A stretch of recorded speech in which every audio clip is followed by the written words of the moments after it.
Assalamualaikum warahmatullahi wabarakatuh. Selamat pagi, siang, sore, dan malam, Bapak Adri dan teman-teman semua. Pada hari ini, kami kelompok 3 akan mempresentasikan mengenai pajak kekayaan. Kelompok kami terdiri dari Bagus Pribadi, Nanda Ahmi, saya sendiri Putri Febri, dan Diksi Adistia. Yang pertama mengenai teori mengapa perlu dikenakan pajak kekayaan. Pajak kekayaan sendiri pada dasarnya merupakan pajak yang dikenakan terhadap seluruh aset kekayaan yang dimiliki oleh setiap wajib pajak. Negara Indonesia menganut asas pengenaan pajak atas seluruh penghasilan yang didapatkan oleh wajib pajak, baik penghasilan tersebut diperoleh dari dalam maupun luar negeri. Nah, berdasarkan asas tersebut, kekayaan juga tidak dapat terlepas hubungannya dari penghasilan seseorang. Jadi, kekayaan dianggap layak dikenakan pajak. Dan wajib pajak juga diharuskan untuk melaporkan harta kekayaan yang mereka miliki. Di negara Indonesia sendiri pernah dikeluarkan dan diterapkan kebijakan yang mengatur mengenai pajak kekayaan. Tepatnya sebelum negara Indonesia memproklamasikan kemerdekaannya. Kebijakan ini dibuat dalam rangka untuk menaikkan penghasilan negara Indonesia. Presentasi selanjutnya akan dilanjutkan oleh rekan saya. Selanjutnya ada contoh-contoh negara yang memberlakukan pajak kekayaan. Nah, yang pertama itu ada negara Spanyol. Negara Spanyol memberlakukan pajak kekayaan dengan tarif progresif. Tarifnya itu antara 0,2% hingga 3,75% untuk nilai kekayaan di atas 784 US dollar atau kalau dirupiahkan 11 miliar. Nah, lalu ada negara Italia. Nah, negara Italia juga memungut pajak kekayaan atas aset keuangan dan properti. Pemerintahan menetapkan tarif 0,2% untuk kepemilikan aset keuangan bagi WPDN Italia yang ada di dalam negeri dan di luar negeri. Lalu negara yang ketiga ada negara Norwegia. Nah, negara Norwegia ini memperlakukan pajak kekayaan neto dengan tarif 0,85%, jauh lebih besar daripada negara Italia dan negara Spanyol, yaitu tadi 0,85%. Nah, untuk untuk orang yang terkena pajak kekayaan ini yang memiliki kekayaan setara 2,4 miliar baru dikenakan pajak sebesar 0,85%. Nah, lalu yang keempat tuh ada negara Prancis. Nah, negara Prancis ini dikenakan 1,5%. Nah, untuk warga yang memiliki nilai kekayaan dan properti sebesar 1,5 juta US dollar gitu. Jadi tarifnya dikenakan pajak kekayaan 1,5%, jauh lebih besar lagi daripada negara-negara sebelumnya. Perkenalkan, nama saya Diksi Adistia Kirani dengan NIM 2019-886. Di presentasi kali ini saya akan menjelaskan mengenai pajak kekayaan di Indonesia. Jadi untuk sedikit latar belakang, di Indonesia sendiri sudah pernah menerapkan dan mengeluarkan kebijakan yang mengatur mengenai pajak kekayaan. Tepatnya itu sebelum negara Indonesia memproklamasikan kemerdekaannya. Nah, kebijakan pajak kekayaan ini pernah diresmikan melalui Ordonansi Pajak Kekayaan tahun 1932 atau dalam Lembaga Negara Republik Indonesia tahun 1932 nomor 404.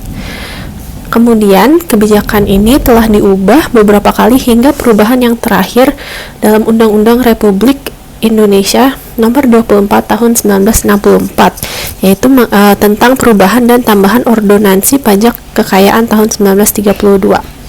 Nah, pajak kekayaan ini dulu dibuat dalam rangka untuk menaikkan penghasilan negara Indonesia. Dalam perubahan undang-undang tersebut, terdapat pasal 9 yang mengungkapkan bahwa seorang wajib pajak yang mendiami rumah miliknya, maka nilai jumlah rumah tersebut beserta tanahnya untuk dasar pengenaan pajak kekayaan dinilai dengan 20 juta pertama yaitu 10%, 20 juta berikutnya yaitu 20%, dan selebihnya itu 50%. Dan bagi seorang wajib pajak yang juga merupakan seorang pelaku usaha yang berkaitan dengan pemerintahan, mereka dapat memberitahukan atau menunjukkan bahwa jumlah kekayaan yang dimilikinya itu bukan sepenuhnya milik pribadi, namun melainkan juga dipergunakan untuk usaha-usaha yang berkaitan dengan politik pemerintah di dalam bidang pembangunan.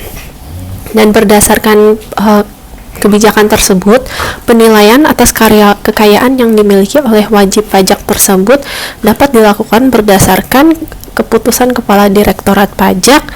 Namun, undang-undang ini sudah dicabut dan akhirnya diganti dengan Undang-Undang Nomor 6 Tahun 1983 mengenai ketentuan umum dan tata cara perpajakan, yang akhirnya telah diubah dengan dalam Undang-Undang Nomor 16 Tahun 2009. Dalam pandemi COVID-19 yang dimulai dari tahun 2020 lalu, pajak kekayaan ini menjadi solusi bagi penambahan dana untuk pemerintah, terutama karena turunnya penerimaan pajak selama pandemi ini.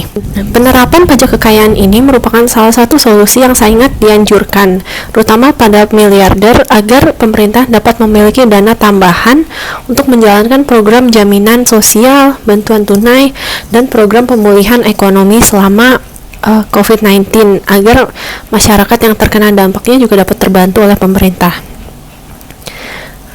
Semenjak COVID-19 sendiri itu, penerimaan pajak di Indonesia menurun secara signifikan.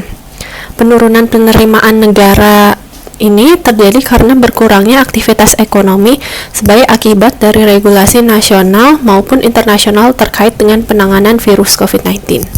Selain itu, sebanyak 1051 masyarakat telah diwawancarai mengenai pajak kekayaan di Indonesia ini. Hasilnya, sebanyak 79% responden mendukung penerapan pajak kekayaan di Indonesia, di mana orang yang memiliki lebih dari 140 miliar rupiah harus membayar pajak tahunan, yang itu sebanyak 1% sebagai tambahan. Para responden meyakini bahwa pajak kekayaan penting untuk membantu mendanai pemulihan ekonomi dan membantu masyarakat yang terdampak COVID-19. Namun, hanya 4% responden yang menolak gagasan tersebut. Secara keseluruhan, penerapan pajak kekayaan di Indonesia selama COVID-19 dapat menjadi solusi yang baik. Saya Bagus pribadi, NIM 2018-860.